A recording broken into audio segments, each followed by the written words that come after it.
Okay, so my first question is, how many MSD students do you serve on a day-to-day basis? 3. Okay. What are your feelings or experiences of MSD students in your classroom? With the personalities in the classroom, it works really well to have them included socially. The only experience negativity that I have is the grade expectation that they have.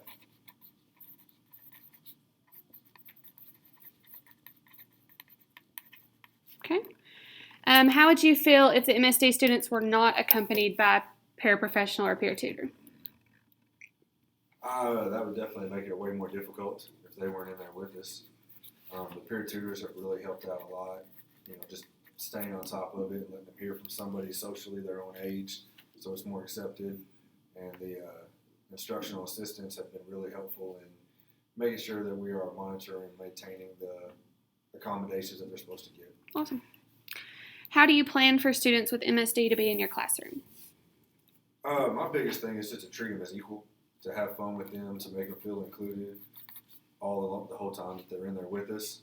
Again, to me, I'm just there for the social aspect of introducing them to their classmates and getting them accompanied with the classroom and the content and the material to where they're comfortable speaking out.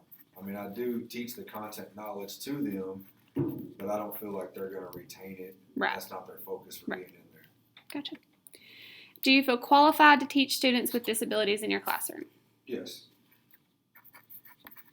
Do you feel that MSD students are truly involved in your classroom practices?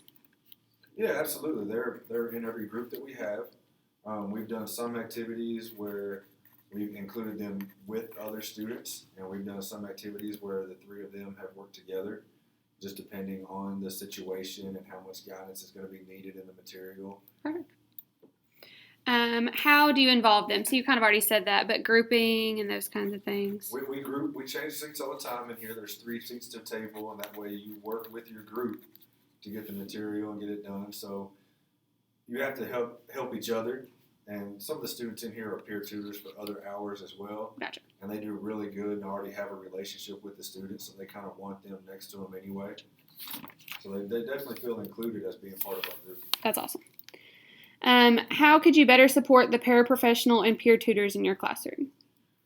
Since it's my first year teaching it, I could have my material to them earlier so they can modify it more and have a chance to look over it beforehand, which we'll do a much better job of next year with everything already laid out now. It's definitely hard to be for the first time. Yeah. That's definitely a change. Okay, last question. How could your paraprofessional or peer tutors better support you in the classroom? I think they've done an excellent job with me. Like I said, the thing that I've always had in my first year teaching, I had an amazing special ed teacher, and the kids did not know in my classroom who was special ed and who wasn't. Right. In any way, shape, or form. And I know with the severity of these kids that most of them are pretty easily identified. Right. But anytime I'm working with somebody else, I think the key is that you can't identify them, that the peer tutor assists everybody in the classroom as well as I assist everybody in the classroom. They're not just showing attention to their 3. But like I said, I think in this situation it's a little different. Right, with the severity of it. Gotcha. Well, thank you.